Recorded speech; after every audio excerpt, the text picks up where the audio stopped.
Today I'm going to be showing you your very own DIY cardboard yarn winder. So if you're planning for a trip like me and you want your yarns to be more portable, then this is a good solution. So I have here the Aunt Lydia's Classic 10 crochet thread.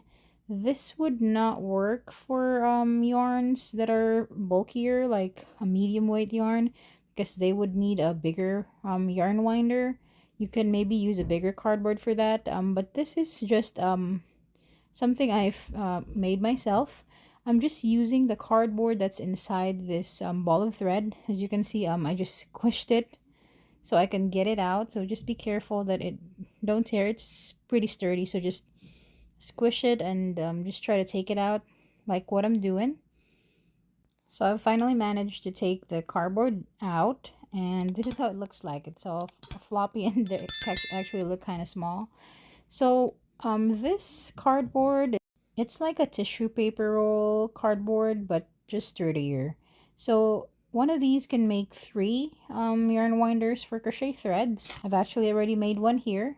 As you can see, the one with the black yarn. I'm gonna make two more for the rest of my yarn.